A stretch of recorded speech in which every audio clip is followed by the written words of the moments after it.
नसेल, पण मला अजूनही लोकसभा अध्यक्षांवरती विश्वास आहे. कारण शेवटी तुम्ही कायदा पाळला नाहीत तर जनतेला सांगू शकणार नाही तुम्ही कायदा पाळा म्हणून. सुरुवात वरून व्हायला पाहिजे. लोकसभा अध्यक्षांनी कायदा पाळला पाहिजे. जे डॉक्टर बाबासाहेब आंबेडकर यांनी आपल्याला घटना दिलेली आहे, जी घटना दिली त्या घटनेनुसार जे योग्य आहे ते योग्य करण्याचा अधिकार हा लोकसभा अध्यक्षांनी दिलाय. अधिकार आणि मर्जी याच्यामध्ये फरक आहे. आम्ही अधिकार मानतो, मर्जी मानणार नाही. मर्जी नाही मानणार आम्ही. आणि म्हणून 2/3 जर तिकडे गेले असतील, त्यांना वाटलं असेल की 6वा आला म्हणजे झालं, 6वा आला म्हणजे झालं. होत नाही.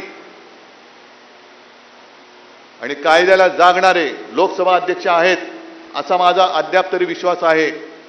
आणि कदाचित त्या चॅनलच्या माध्यमातून ते बघत असतील. मी जे मराठीत बोलतोय ते हिंदी करून त्यांना कोणतरी सांगत असेल तर त्यांना मला हात जोडून सांगायचंय की जे घटनेत दिलेलं आहे त्याचं उल्लंघन तुमच्यासारख्या जबाबदार पदावरती बसलेल्या व्यक्तींनी करता कामा नये. कारण नाहीतर इतिहासामध्ये जशी आमची एक निष्पक्षपातीपणे न्याय देणारे म्हणून रामशास्त्री प्रभूणेंची नोंद झाले, तशी तुमची घटना तोडणारे अध्यक्ष म्हणून नोंद होऊ देऊ नका. एवढीच मला त्यांना हात जोडून विनंती करायची. आणि मग राहतोय प्रश्न तो परभणीचा. आता सुद्धा मी येताना मला शेतकरी भेटले. आमचा पीक विमा अजून मिळालेला नाहीये. काय विकास कुठे आहे? ज्या वेळेला इकडे गेल्या वर्षी अजून 1 वर्षही नसेल झालं, आपत्ती आली होती, प्रचंड पाऊस कोसळला होता, शेतकऱ्यांचं पीक तर वाहून गेलंच, घरदारं वाहून गेली, मुलांची वह्या पुस्तकं वाहून गेली आणि शेत जमीनच्या जमिनी खरवडून गेल्या होत्या अक्षरशः. म्हणजे ते सगळे खालचे दगडगोटे हे वरती आले होते. आता जसे दगडगोटे गद्दार वरती आलेत तसे ते जमिनीतले दगडगोटे वरती आले होते आणि जमीनचा कस संपूर्ण मारून टाकला होता. जे म्हणतात उद्धव ठाकरे फिरले नाही, उद्धव ठाकरे फिरले नाही, मग तेव्हा कोण फिरलं होतं? मी आलो होतो ना तुमच्या इकडे. पण त्या दौऱ्यामध्ये माझ्यासोबत राहुल होता. हा कुठे होता? गद्दार. मोर्चाला नुसता तोंड दाखवायला आला होता. पण मी शेतकऱ्याच्या बांधावरती जाऊन अंबादास तुम्ही बरोबर होतात, अनेक जण इथले माझ्या सोबत होते, तुमच्यापैकी सुद्धा अनेक जण सोबत असतील. आपण शेतकऱ्याला जाऊन भेटलो होतो, बांधावर जाऊन भेटलो होतो, त्यांच्याबरोबर बोललो होतो आणि मग तिथून आपण मागणी केली होती की शेतकऱ्याला संपूर्ण कर्ज मुक्त करा. त्या कुठल्याही दौऱ्यामध्ये हा गद्दार नव्हता. उद्धव ठाकरेंनी आमच्याकडे लक्ष द्यायला पाहिजे होतं. मला पत्रकारांनी विचारलं, म्हटलं बरोबर आहे. जर लक्ष दिलं असतं तर तुमच्या भानगडी आम्हाला कधीच कळल्या असत्या. लक्ष नाही दिले, माझी चूक झाली. लक्ष द्यायला पाहिजेच होतं. पण यापुढे तुम्ही लक्ष द्यायचंय. हा जो तुम्ही माझ्याकडे चाबूक दिलेला आहे आसूड, महात्मा ज्योतिराव फुलेने जो म्हटलंय शेतकऱ्याचा आसूड, तसा हा आसूड आहे. आणि हा चाबूक तुम्ही मला दिलात, पण मी तुमच्याकडे परत दिलाय. कारण हे चालवण्याचं काम तुम्ही करायचंय. हे चालवण्याचं काम तुम्ही करायचंय.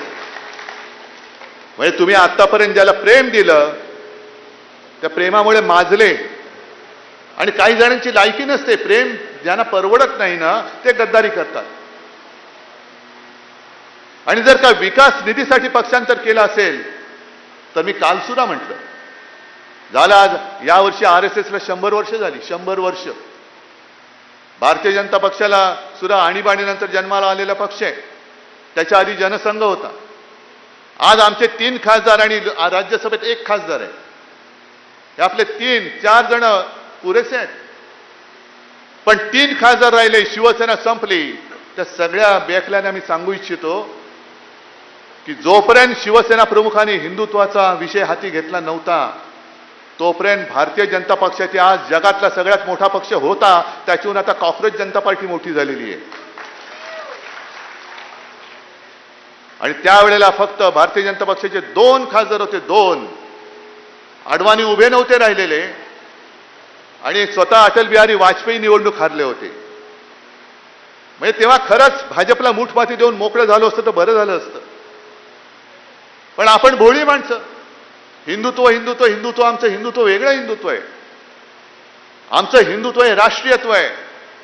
पण जो या देशाला आपला मानतो तो मुसलमान असला तरी आमचा आहे. हे आमचं हिंदुत्व आहे. आणि मी नेहमी जे सांगतो की आमचं हिंदुत्व कसं आहे, आम्ही जय शिवराय पहिलं बोलतो. कारण छत्रपती शिवाजी महाराज हा आमचा देव आहे. आई तुळजाभवानी आहे.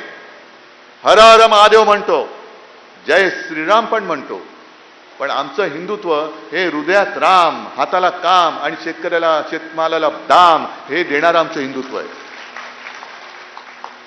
पण यांचे 2 खासदार राहिले होते. एक देशातली पहिली निवडणूक 1987 साली पार्ल्याची पोटनिवडणूक, जी फक्त हिंदुत्वाच्या मुद्द्यावरती लढवली गेली आणि जिंकली गेलेली पहिली निवडणूक असेल, ज्याच्यामुळे नंतर स्वतः शिवसेना प्रमुखांचं 6 वर्ष निवडणूक लढवण्याचं तर सोडाच, पण त्यांचा मतदानाचा अधिकार काढून घेतला होता ती निवडणूक. आणि मग यांचे डोळे उघडले. आज जे हिंदू हिंदू म्हणून बोंब मारतायत, तेव्हा त्यांनी गांधीवादी समाजवाद घेतला होता. गांधीवादी समाजवाद म्हणजे काय, काहीच माहिती नाही. आता गांधीजींपेक्षाही स्वतः मोठे व्हायला निघालेत. पण त्यांच्या लक्षात आलं की अरे हिंदू मतदान करू शकतात हिंदू बनून, म्हणून मग रथयात्रा काढली.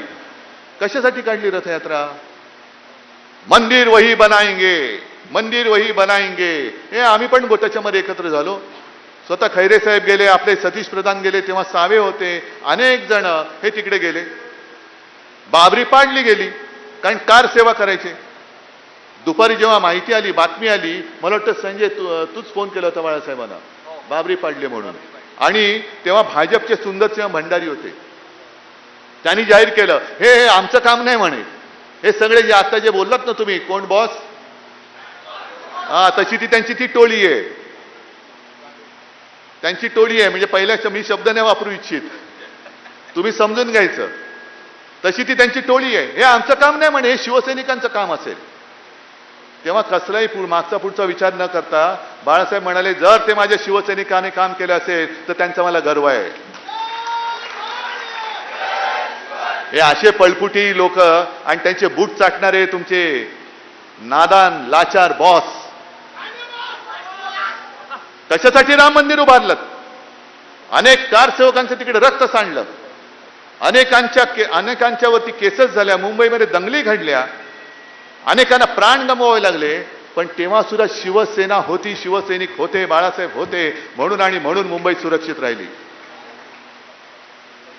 शिवसेना भवन उडवण्याचा प्रयत्न झाला, आमच्या भोवती कडेकोट बंदोबस्त लागला. श्रीकृष्ण अहवाल, श्रीकृष्ण समिती नेमली गेली, त्याच्यामध्ये अनेकांना गुन्हेगार आरोपी ठरवलं गेलं. आपलं सरकार आल्यानंतर आपल्या सरकारने म्हणजे मुख्यमंत्री मनोहर जोशींनी तो अहवाल केऱ्याच्या टोपलीत टाकला होता. अटलजींचा फोन आला, नाही हे ठीक नाहीये, कचऱ्याच्या टोपलीत परत बाहेर काढला. कारण त्यांना माहिती होतं की त्याच्यामध्ये एक सुद्धा भाजपचा कार्यकर्ता नव्हता. सगळे जे होते, ज्यांनी हिंदूंचं रक्षण केलं ते सगळे शिवसैनिक होते. सगळ्या केसेस होत्या ते शिवसैनिकांवरती होत्या. भाजपचा एक सुद्धा कार्यकर्ता त्याच्यात नव्हता. मग हे सगळं केलं ना, शिलापूजन केलं, मग निधी गोळा केला गेला होता.